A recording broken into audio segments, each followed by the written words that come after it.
Optional के बारे में। अब अगर हम सबसे पहले बात करें तो हमारे पास ये समझ में आना चाहिए कि इंपॉर्टेंस ऑफ ऑप्शनल है क्या, यानी कि जो हमारा ऑप्शनल होता है उसका महत्व इतना ज़्यादा क्यों होता है, ये समझना हमारे लिए बहुत ज़रूरी है। तो अगर हम इसके महत्व की बात करें तो आपको पता है कि ऑप्शनल में वर्तमान समय में एक ऑप्शनल आपको चुनना पड़ता है, ओनली वन। ठीक है, ओनली वन, एक ऑप्शनल आपको चुनना पड़ता है और इस ऑप्शनल के दो पेपर होते हैं, 250-250 नंबर के दो पेपर हमारे लिए बहुत इंपॉर्टेंट होते हैं, 250-250 नंबर के। अब ये 250-250 नंबर के जो मार्क्स होते हैं वो आपके लिए बहुत ही महत्वपूर्ण हो जाते हैं। और अगर आप ध्यान से देखें तो ये जो डिसाइडिंग फैक्टर होते हैं, ऑप्शनल की सबसे खास बात होती है इसका सिलेबस काफ़ी हद तक स्टैटिक होता है। मतलब ये अपने सिलेबस के डोमेन में अगर आप इसको पूरा कर लेते हैं तो ये काफ़ी हद तक आपको बहुत ज़्यादा मदद इसमें करता है। नंबर वन, इसमें जो सबसे बड़ी इसकी खास बात है। दूसरा सबसे बड़ी बात है कि अगर आप ऑप्शनल में 300 प्लस के आसपास मार्क्स लेकर आते हैं तो आप ये देखिए कि आपका जो कॉल आ जाती है, यानी कि फाइनल लिस्ट में जो आपका नाम है वो आपका तय हो जाता है।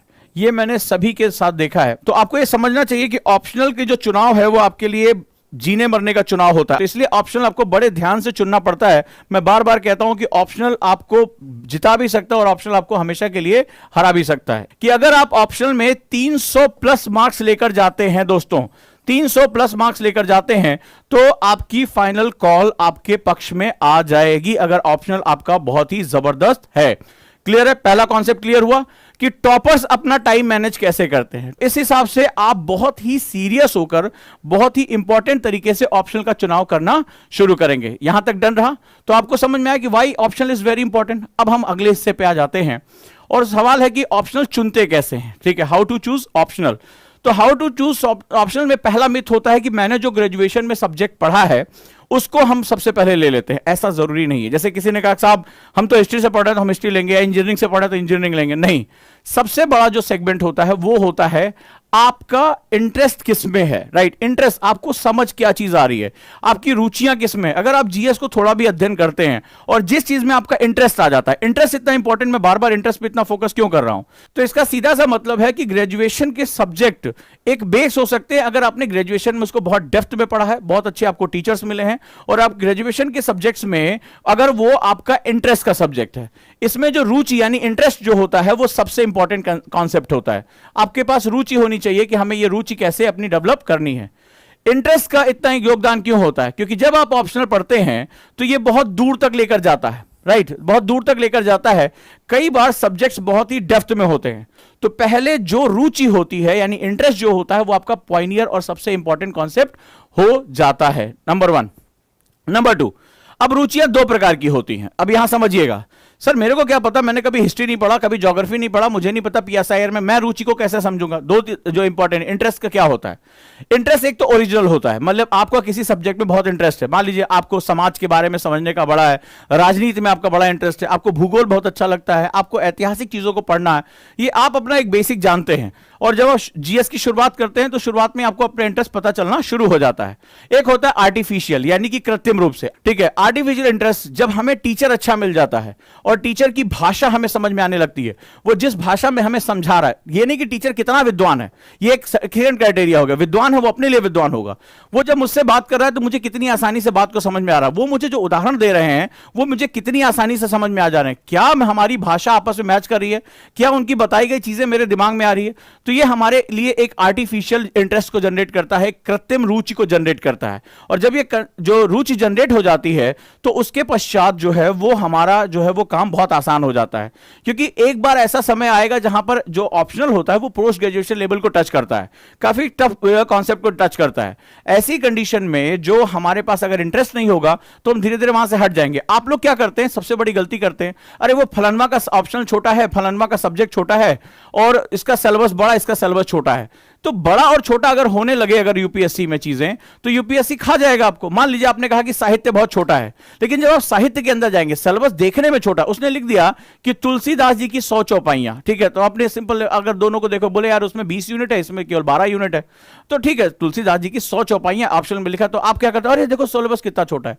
लेकिन तुलसीदास जी की 100 चौपाइयां पढ़ना, तुलसीदास जी की 100 चौपाइयों पे कमांड करना, और जब आप 100 चौपाइयां पढ़ना शुरू करोगे तब आपको पता चलेगा इसकी के अंदर कितनी गहराई।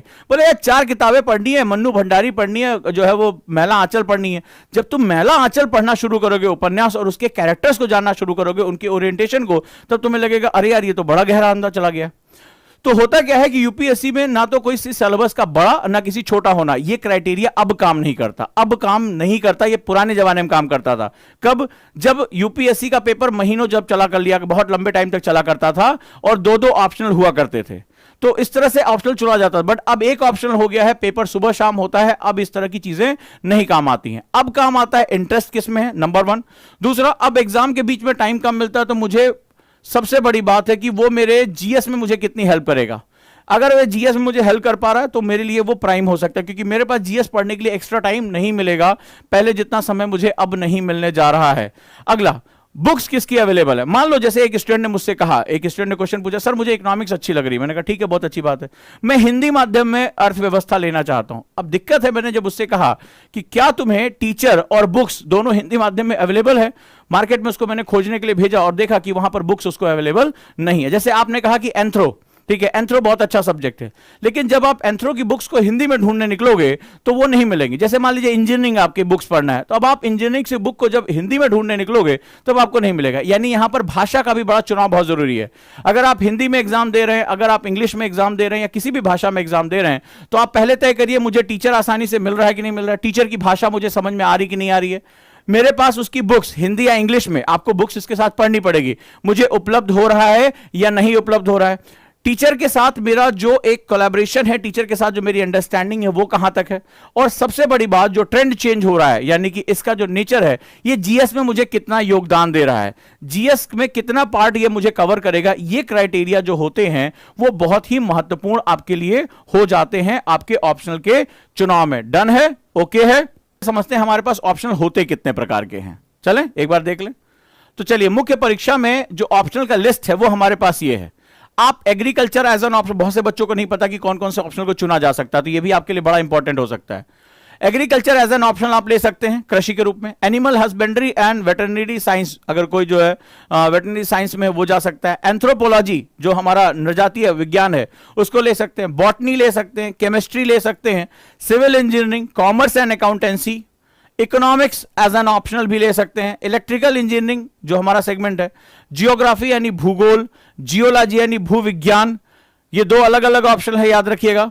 हिस्ट्री यानी इतिहास, लॉ जो हमारा कानून है, लॉ हो गया, मैनेजमेंट हो गया, मैथमेटिक्स हो गया, मैकेनिकल इंजीनियरिंग हो गया, मेडिकल साइंस हो गया, अगर कोई जो है वो डॉक्टर है, एमबीबीएस है, फिलॉसफी हो गया, दर्शन शास्त्र जिसे कहते हैं, फिजिक्स जो है हमारा भौतिक विज्ञान, political science and international relationship जिसको पीएसआईआर बोलते हैं वो भी हो गया, राजनीति विज्ञान जिसे बोलते हैं, साइकोलॉजी मनोविज्ञान, पब्लिक एडमिनिस्ट्रेशन लोक प्रशासन, सोशियोलॉजी यानी समाज विज्ञान जो हमारा हो गया जिसको सोशियोलॉजी कहा जाता है, स्टैट सांख्यिकी, जूलॉजी जो हमारा प्राणी विज्ञान हो गया, और literature of any of the following, इसमें से कोई भी आप लिटरेचर ले सकते हैं। असमीज, बंगाली, बोडो, डोगरी, गुजराती, हिंदी, कन्नड़, कश्मीरी, कोंकणी, हमारी जो अनुसूचियों के अंदर भाषाएं हैं इनके अपने साहित्य हैं, ठीक है। Malayalam, Manipuri, Marathi, Nepali, Oriya, Punjabi, Sanskrit, right, Santhali, Sindhi, Tamil, Telugu, Urdu and English.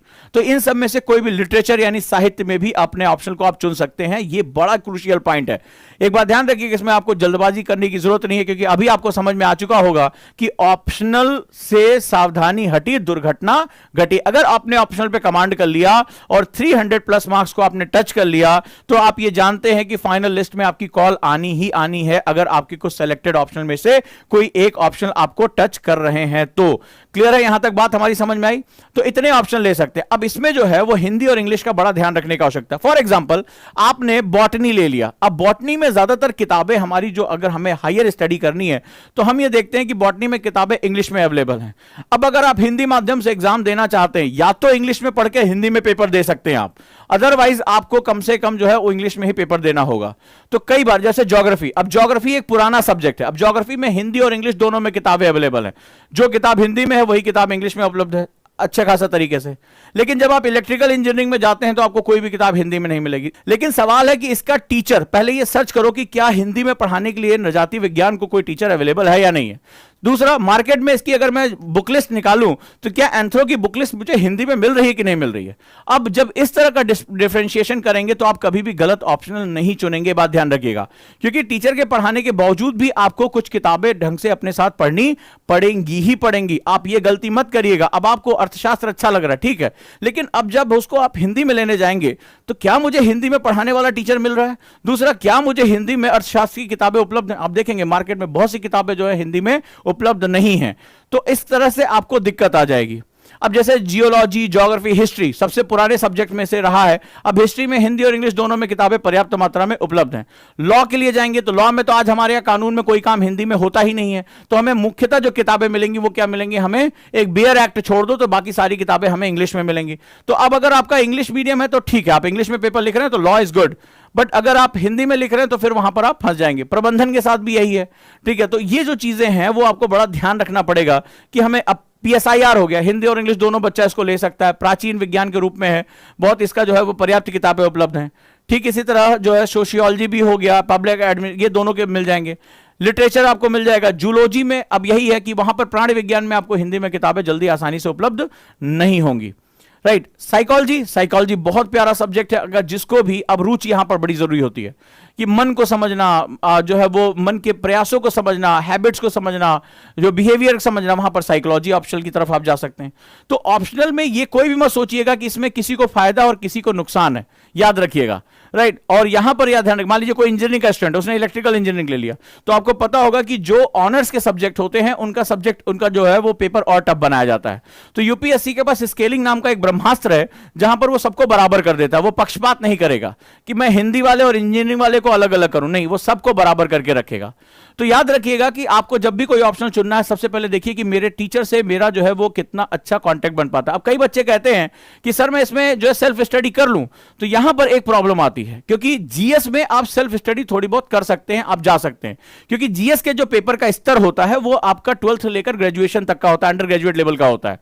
लेकिन जो ऑप्शनल का पेपर होता है उसमें यूपीएससी खुद कहता है कि ये ग्रेजुएशन से लेकर पोस्ट ग्रेजुएशन लेवल तक का होगा, यानी आप जिस कक्षा में पढ़ रहे हैं उससे भी ज्यादा हायर लेवल पे होगा। अब इतनी हायर चीज को पढ़ने के लिए, और जो मेरे यूपीएससी सिलेक्शन का बेस बन सकता है, आधार बन सकता है, उसके लिए मुझे बहुत संजीदा होकर इसको पढ़ने की आवश्यकता पड़ेगी। इसमें जरा सी भी गलती, क्योंकि इसमें सिर्फ पढ़ना नहीं है, इसमें आपको स्पेशलाइजेशन क्रिएट करनी है, और स्पेशलाइजेशन क्रिएट करने के साथ साथ इसमें आपको आंसर राइटिंग भी बहुत ही बड़े पैमाने पर करनी है। सो इस तरीके से अगर हम बात करें तो यहां पर जो है वो बहुत ही महत्वपूर्ण सेगमेंट हमारे सामने क्रिएट हो जाता है। कुछ ऑप्शनल ऐसे हैं जहां पर वो आपसे आपकी व्यक्तिगत रुचि मांगते हैं, जैसे साइकोलॉजी हो गया। साइकोलॉजी अगर हम स्टूडेंट की बात करें, और फिलॉसफी हो गया, दर्शन, कि अगर आपका मन जो है वो संजीदा रहता है, प्रश्न पूछता है ईश्वर है कि नहीं है, ईश्वर शक्तिशाली है कि नहीं है, मनुष्य के लिए जो ज्ञान प्राप्त हुआ वो अनुभव है या वो जो है वो अपने अभ्यास से प्राप्त कर सकता है। तो आखिर ज्ञान क्या है, ईश्वर क्या है, शरीर क्या है, तत्व क्या है, धर्म क्या है, दर्शन क्या है, खोज क्या है, जो है वो चीजें क्या है। जब इस तरह का आपका मन है तो आपको दर्शन में मजा आएगा, ठीक है, जब आप इस तरह के आर्गुमेंट्स करने की आपकी आदत है। वहीं दूसरी तरफ आप लोगों को ऑब्जर्व करना, उनके बिहेवियर को देखना, इसको गुस्सा क्यों आता है, चिड़चिड़ापन क्या होता है, साइकोलॉजिकल फैक्ट्स का क्या होते हैं, आदमी रिएक्शन कैसे क्रिएट करता है, ये अवसाद में क्यों चला जाता है, स्ट्रेस में क्यों है। जब इस तरह के प्रश्न आप पूछते हैं तो आपके लिए साइकोलॉजी बहुत अच्छा है। इसी तरह हर सब्जेक्ट का अपना एक ओरिएंटेशन होता है। जैसे मान लो सोशियोलॉजी है यानी समाजशास्त्र, बहुत से बच्चे मुझसे यहां पर क्वेश्चन पूछ रहे हैं। अब समाजशास्त्र के रूप में अगर हम देखें तो समाजशास्त्र में आपको समाज के प्रति एक प्रेरणा होनी चाहिए, ठीक है, आप कुछ ना कुछ ग्राउंड में काम करें। आप जैसे बात करें, जैसे इला ही है, तो इला की रैंक 51 आई। अब वहां पर अगर ध्यान से उसको देखेंगे तो वो महिलाओं के लिए उन्होंने बहुत समाज में कार्य किया, एनजीओ के साथ जुड़ी, उन्होंने काम को जो है वो देखा, समझा, और वहां पर जो है वो जो विधवा पेंशन है उसके लिए उन्होंने एक जो है ग्राउंड लेवल पे काम किया।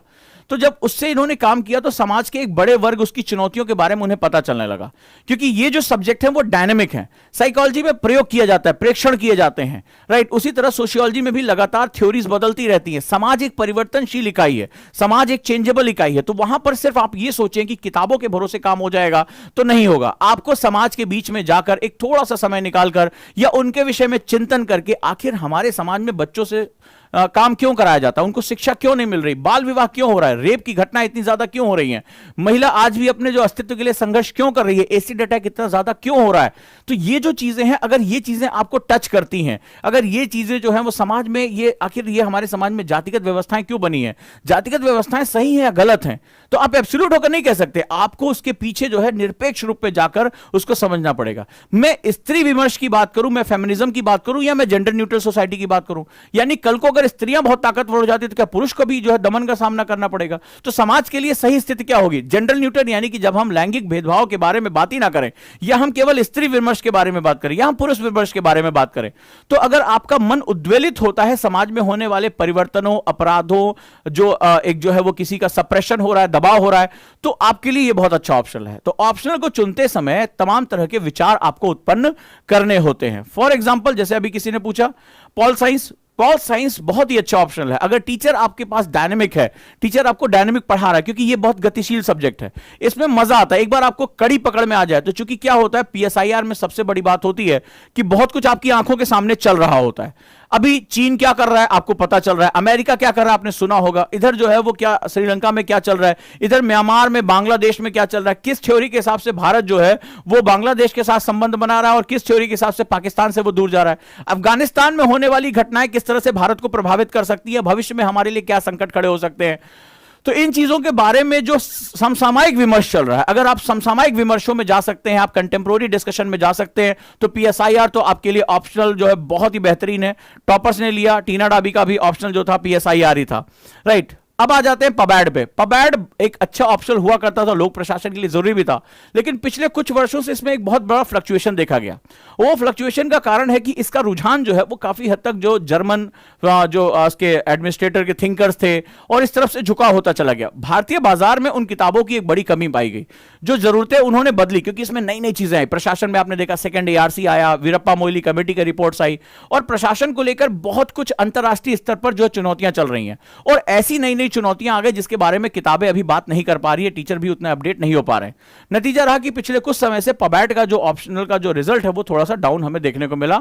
बाकी अगर आपके पास टीचर अच्छे हैं, आपकी रुचि जो है जिसमें जैसे आप जो है इंडियन इंस्टीट्यूट ऑफ जो पॉलिटिकल साइंस है, या सॉरी जो पब्लिक एडमिनिस्ट्रेशन आईआईपीए के जर्नल्स अगर आप पढ़ने की ताकत रखते हैं, तो डेफिनेटली आपके लिए बहुत अच्छा है। कोई भी ऑप्शनल बुरा या अच्छा नहीं है, मैंने आपको बताया रुचि आपकी होनी चाहिए, टीचर के साथ आपका कम्युनिकेशन अच्छा होना चाहिए, बुक्स उसकी अवेलेबल होनी चाहिए, और सबसे बड़ी बात है जीएस में उसका कितना योगदान है, इसको आपको बहुत ध्यान देना पड़ेगा। राइट, अब हम चलते हैं। अब कई बच्चों ने जैसे मुझसे पूछा मैथमेटिक्स कैसा रहेगा। ऑप्शन फिर कह रहा हूं, कोई भी ना अच्छा है ना बुरा है, सवाल यह है कि आपका इंटरेस्ट कितना है, आपका इंटरेस्ट किस रूप में काम कर रहा है। फॉर एग्जांपल, जैसे टॉपर ने जो है वो मैथमेटिक्स लिया, लेकिन सवाल है क्या आप ऐसी टॉप मोस्ट यूनिवर्सिटी से पढ़कर आए हैं जहां पर आपको स्कूलिंग या आपका कॉलेज बहुत अच्छा रहा है। सपोज दैट, मान लीजिए मैं आईआईटी से हूं या मैं आईआईएससी बेंगलुरु से हूं, तो मेरे कल्चर में मैथमेटिक्स है, मुझे हायर लेवल की मैथमेटिक्स पढ़ाई जा रही है, देश के जो है टॉप मोस्ट जो है प्रोफेसर मेरे साथ हैं। तो ऐसी कंडीशन में, या मेरा व्यक्तिगत रुझान, मैं शुरुआत से ही मैथमेटिक्स का टॉपर रहा हूं बहुत अच्छे, क्योंकि ये एब्स्ट्रैक्ट सब्जेक्ट है, इसमें करोगे तो होगा, नहीं करोगे तो सब जीरो बटा सन्नाटा। तो इसमें ऐसा नहीं होगा कि भाई झांसी की रानी वाला कुछ लिख दे या जो है भारत में गांधी के बारे में थोड़ा मार्मिक लिख दे तो एक नंबर तो मिल ही जाएगा। मैथ्स में या तो सब कुछ या कुछ नहीं, ये दो हिसाब चलता है। तो मुझे सवाल है कि मुझे जो है वो कैसे अपने आप को चुनाव के लेकर जाना है, क्या मेरा बैकग्राउंड अच्छा है। ये नहीं कि टॉपर ने किया तो हम भी वो कर लेंगे, वो ये ले रहा है तो हम भी ले लेंगे। अपनी रुचि को पहचानो, यही मैं बात कर रहा हूं, नहीं तो फिर क्या होगा, वो तो कहीं और चला जाएगा और आप कहीं और चले जाओगे, निपट जाओगे, और आप समझ चुके होगे कि अब अगर ऑप्शनल में आपने जो थोड़ा भी गड़बड़ी की तो मामला साफ हो जाएगा। क्लियर है? चलिए, अगर हम बात करें ज्योग्राफी में मैं आ रहा हूं भाई, वो मेरा सब्जेक्ट है, उस पे बारे में अभी थोड़ी देर में बात करूंगा। ठीक है, चलिए ज्योग्राफी के बारे में। Civil engineering optional, engineering optional तभी आप चुने, मैं इसलिए कह रहा हूं क्योंकि मैं इंजीनियर भी हूं, तो ऑप्शनल तभी चुने जब आपका जो कॉलेज है वो बहुत अच्छा रहा हो। ठीक है, ये कोर सब्जेक्ट है और इनके जो सब्जेक्ट्स होते हैं बहुत टफ, मतलब आपके टीचर्स बहुत अच्छे रहे हो और आपने 4 साल बड़ी गंभीरता से पढ़ाई की हो, आपके मार्क्स सीजीपीए बहुत ही अच्छा रहा हो, तभी आप इंजीनियरिंग सब्जेक्ट्स में आप जाइएगा। एग्रीकल्चर इन हिंदी थोड़ी सी प्रॉब्लम आएगी, क्योंकि जैसे मैंने एक एग्रीकल्चर की जो है आईसीआर की हैंडबुक देखी थी, इतनी मोटी सी किताब है, और बड़ी खूबसूरत किताब है। जितने भी एग्रीकल्चर ऑप्शन वाले बच्चे हैं उनके लिए वो किताब बहुत जन्नत वाली किताब है। ठीक है, बहुत रेयर, अगर आप ढूंढोगे दिल्ली में जैन बुक डिपो सीपी में जाओगे तो वहां आपको मिल जाएगी। ठीक है, आईसीआर की Indian council of agriculture research की एक इतना जो है एनुअल बुक आती है, लेकिन आश्चर्यजनक रूप से वो केवल इंग्लिश में आती है और वो मैनुअल मानी जाती है एग्रीकल्चर के स्टूडेंट्स के लिए। तो कुछ यहां पर बैरियर होते हैं जहां पर आपको ध्यान देना पड़ेगा। राइट, अब चलते हैं। अब सवाल है कि अगर मैं बिगिनर हूं तो मैं ऑप्शन चुनूंगा कैसे। तो कोई जल्दबाजी नहीं करनी है। सबसे पहले आपको क्या करना है, 3 ऑप्शनल, मैंने आपको 4 क्राइटेरिया बताया। पहला क्राइटेरिया फिर दोहरा रहा हूं, गलती करोगे दोबारा कभी भी तुम्हें वापस लौटने का मौका नहीं मिलेगा। अगर आप जानते हैं कि अगर आपने ऑप्शनल पकड़ लिया, वो बहुत हद तक स्टैटिक होता है, वो एक बार आपने उसको पूरा कर लिया, फिक्स कर लिया, वो आपका हो गया भाई, आपका हो गया, उसमें ज्यादा वेरिएशन नहीं आनी है। अगर मुझे चाणक्य मैकियावेली पूछनी है पीएसआईआर में, मैं वही पूछूंगा। हार्टलैंड थ्योरी पूछनी है, मैं वही पूछूंगा। अधिवास भूगोल में मुझे पूछना है तो मैं वही पूछूंगा। वही जो है वो थ्योरीज हमारे पास हैं, वही लॉश का प्रिंसिपल, वही बुदानिया का प्रिंसिपल, ये हमेशा जो है वही चलता रहता है। क्लियर है? अब आगे चलते हैं और हम बात करते हैं ऑप्शनल के बारे में। तो ऑप्शनल पहले आप एक काम करिए, स्टेप 1 लिख लिए, मेरे साथ साथ लिखते जाइए।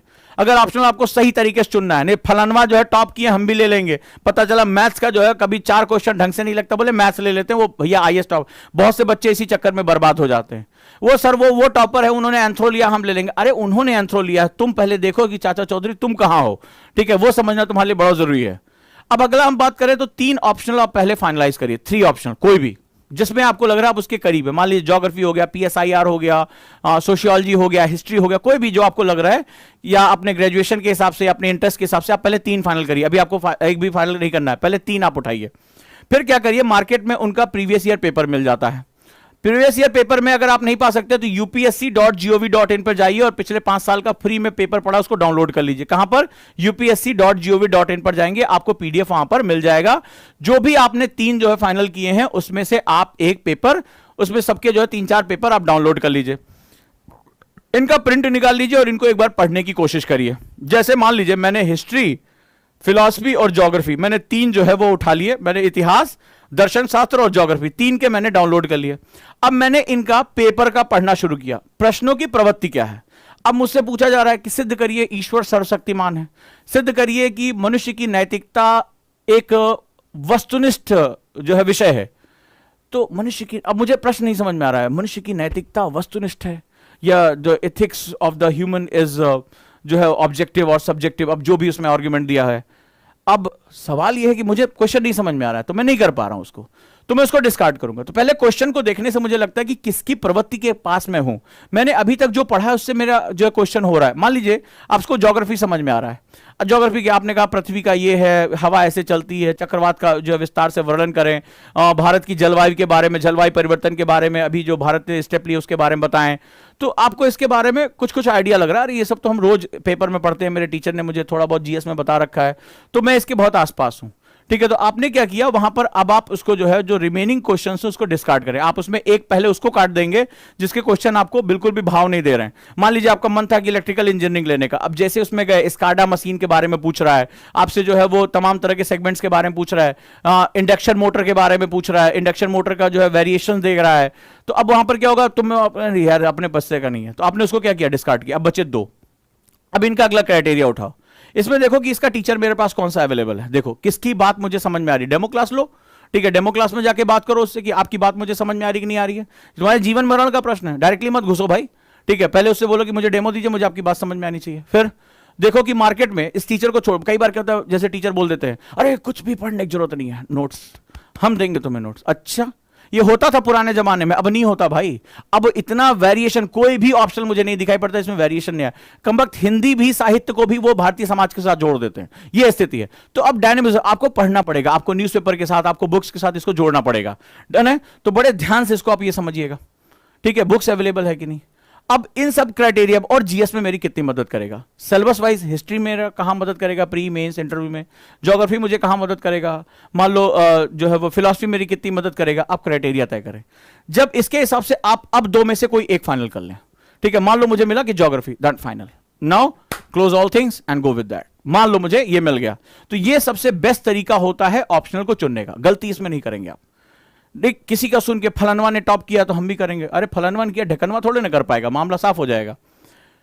ठीक है, तो आज के हिसाब से जो ट्रेंडिंग चीजें चल रही हैं वो ट्रेंडिंग चीजें कुछ इस तरह से हैं, जो एब्सोल्यूट और नॉन एब्सोल्यूट के बीच में अगर हम बात करेंगे तो यहां पर हमारे पास जैसे ज्योग्राफी हो गया, काफी ज्यादा सिलेक्शन दे रहा है, टोटल सिलेक्शन में 243 सिलेक्शन इसके पास है, ठीक है। इसी तरह जो है हिस्ट्री हो गया, पीएसआईआर हो गया, ये जीएस में बहुत ज्यादा योगदान देते हैं। ज्योग्राफी मान लो, ज्योग्राफी अगर तुम ऑप्शनल तैयार करते हो तुम्हारा 800 नंबर का तैयार होता है, 300 नंबर तुम्हारा जो है वो पूरा पूरा जो है वहां पर अगर आप देखोगे तो आपका जीएस तैयार होता है। पेपर 1 में आपका क्या है, मेंस पेपर 1 में पूरी ज्योग्राफी है, मेंस पेपर 3 में जो एग्रीकल्चर पढ़ते हो पूरा का पूरा ज्योग्राफी का पोर्शन है। तो ज्योग्राफी प्री में, इंटरव्यू में और जो है वो मेंस में, सब में बहुत ज्यादा हेल्प करती है। इन्वायरमेंट का क्वेश्चन ज्योग्राफी के साथ जब मर्ज हो जाता है तो 20-22 क्वेश्चन तो आप प्री में ऐसे ही कर ले जाते हो। इसी वजह से जो है वो ज्योग्राफी जो है वो भले चाहे ऑप्शनल के रूप में आप कहते हैं कि नहीं भाई बहुत टाइम ले रहा है, लेकिन जब भी आप ज्योग्राफी आप देखते हो तो एक तीर से दो शिकार होते हैं। ये पहली बात, पेपर 1 और पेपर 3 दोनों में बड़ी हेल्प कर देता है, आपका टाइम काफी बच जाता है। मैंने देखा है कि ज्योग्राफी ऑप्शनल वाले बच्चों को जो पेपर 3 में बड़े अच्छे नंबर मिलते हैं, तो वहां आपकी मदद करता है, प्री में आपको काफी मदद करता है। तो इस हिसाब से जो है वो टोटल इसका सिलेक्शन में जो टोटल भूमिका होती है बहुत बढ़ जाती है। सोशियोलॉजी यानी कि समाजशास्त्र और एंथ्रो इंग्लिश मीडियम में काफी अच्छा ऑप्शनल है, इसको ले सकते हैं। साहित्य में जो हिंदी साहित्य है, दर्शन और संस्कृत, ये भी बड़े अच्छे माने जाते हैं, इसके साथ जा सकते हैं। और साइकोलॉजी बहुत अच्छा ऑप्शन माना जाता है, बहुत से अच्छे स्टूडेंट जो है साइकोलॉजी भी लगातार इसको लेते चले जा रहे हैं, ठीक है। तो ये इस तरह से अगर आप बात करें, यानी PSIR, geography, history, sociology, anthro, maths में आपको स्पेशलाइजेशन चाहिए। कोई भी ऑप्शन ना बुरा है ना अच्छा है, आपकी रुचि अच्छी है, आपका टीचर अच्छा है, आपकी बुक्स अवेलेबल हैं, आपका जो है इंटरेस्ट उसके साथ बना हुआ है, फिर वही आपका सारे ऑप्शन अच्छे हैं। अरबी भी बहुत अच्छा है आपका, जो है उर्दू भी बहुत अच्छा है, कोई टेंशन नहीं है, ठीक है, मजा आएगा उसमें। लेकिन मजा आना चाहिए, द वर्ड इज मजा आना चाहिए। जिस दिन आपको उस ऑप्शन में मजा आने लगे, बोरियत ना हो, आप उलझ ना, अबे पता चला मैंने किसी ने पढ़ा कि भाई वो फिलॉसफी ले लो हो जाएगा, फिलॉसफी बहुत छोटा सा है, आपने जा ले लिए, अब वहां आप बैठे आपका मन ही नहीं लगता, आपका मन जो है दूसरी तरफ उसमें बोल रहा है, बताओ भैंस को उसमें पढ़ा जाएगा कि अनुभववाद, यानी भैंस को अगर हम अनुभव करा दे भैंस को ज्ञान प्राप्त हो जाए, यानी ज्ञान अनुभव से आता है या अनुभव से ज्ञान आता है। अब आप कह रहे अरे यार, तीतर के दो आगे तीतर, तीतर के दो पीछे तीतर, बताओ कितने तीतर। हमें नहीं समझ में आ रहा कि भैंस को जो है वो ज्ञान दे तो अनुभव मिलेगा या अनुभव दे तो ज्ञान मिलेगा। हमारी खोपड़ियां खराब हो रही है, अब अंदर गए तो पता चला खोपड़ियां खराब हो रही है। तुम्हें धर्म दर्शन पढ़ने के बाद तुम्हें भगवत गीता पढ़ाई जा रही है, तुम्हें जो है धर्म दर्शन के भारतीय धर्म, पाश्चात्य धर्म का अध्ययन कराया जा रहा है, तुम्हारा मन ही नहीं लगा, तुमने अपने घर में अभी 2 अगरबत्ती आज तक नहीं जलाई थी, अब यहां तुम्हें दर्शन पढ़ा जा रहा, अब अंदर क्या छटपटाने लगे। तुमने क्या होता, टॉपर को देखा था, भैया फलाना जो है इसमें इतना नंबर लेकर आए थे तो हमारा भी होना चाहिए, मामला वहीं खराब हो गया तुम्हारा। अपनी रुचि को योगदान दो, रुको, थोड़ा सा समझो, जानो, टीचर के साथ इंटरेक्ट करो, फिर उसके बाद जाओ, क्योंकि अगर यह गलती हो गई तो मामला हो जाएगा साफ, निपट जाओगे बहुत ध्यान से। अब आ जाते हैं, मैं थोड़ा सा अपने ऑप्शनल के बारे में बात करता हूं। ज्योग्राफी मैं पढ़ाता रहा हूं, हालांकि अब मैं लाइव क्लास नहीं लूंगा, लेकिन मेरी रिकॉर्डेड क्लास अवेलेबल है। 20 लाइव क्लास के माध्यम से मैं उसको जो है वो समझाने की कोशिश करूंगा कि अगर आपके कोई डाउट आते हैं। फॉर एग्जांपल, फिर भी मैं यहां जनरल बात कर रहा हूं कि मान लीजिए अगर आपको ऑप्शनल पढ़ना है, ज्योग्राफी ऑप्शनल खुद से अगर आप जाते हैं, हालांकि इसमें टीचर की कहीं ना कहीं मदद लेने की आवश्यकता पड़ेगी, क्योंकि ऑप्शनल में एक बड़ी विशिष्टता होती है। कई बार स्टूडेंट वही सबसे ज्यादा मारे जाते हैं जो जीएस और ऑप्शनल के बीच में अंतर करना नहीं जानते। उन्हें लगता है अरे यहां पर भी प्लेट टेक्टोनिक पढ़े तो वहां भी, यहां की प्लेट टेक्टोनिक और वहां की प्लेट टेक्टोनिक में बहुत अंतर है। तो कुछ किताबों के नाम आप लिख लीजिए अगर ज्योग्राफी ऑप्शनल आप पढ़ना चाहते हैं। पहला है भू-आकृतिक विज्ञान, जिसको जियोमॉर्फोलॉजी कहते हैं, जियोमॉर्फोलॉजी, वो है पी दयाल की बुक है। जलवायु और समुद्र विज्ञान, climatology and oceanography, DS Lal, right, P Dayal, geomorphology, climatology and oceanography, DS Lal. Environment, Savinder Singh, हालांकि ये सिर्फ बेसिक फंडामेंटल पूरा करता है। मानव भूगोल, human geography, Majid Hussain, human geography Majid Hussain. अधिवास सेटलमेंट ज्योग्राफी, एसडी मौर्य। आर्थिक यानी इकोनॉमिक ज्योग्राफी, काशीनाथ सिंह। और इंडियन ज्योग्राफी, माजिद हुसैन। आप इन किताबों के साथ जा सकते हैं अगर आप जो है वो ज्योग्राफी ऑप्शनल को प्रिपेयर कर रहे हैं। इसके साथ साथ एनसीईआरटी का अध्ययन आपको बहुत ज्यादा फायदा देगा। एनसीईआरटी आंदोलन के बच्चे आज अगर आप जानते होंगे कि ज्योग्राफी को उनको मैं किस स्तर तक लेकर गया, तो प्रिपरेटरी बुक्स में यानी पूर्व तैयारी के रूप में आप एनसीईआरटी ज्योग्राफी का अध्ययन आपके लिए बहुत ही फायदेमंद रहेगा, चीजें छोटे छोटे उस कॉन्सेप्ट को समझने में।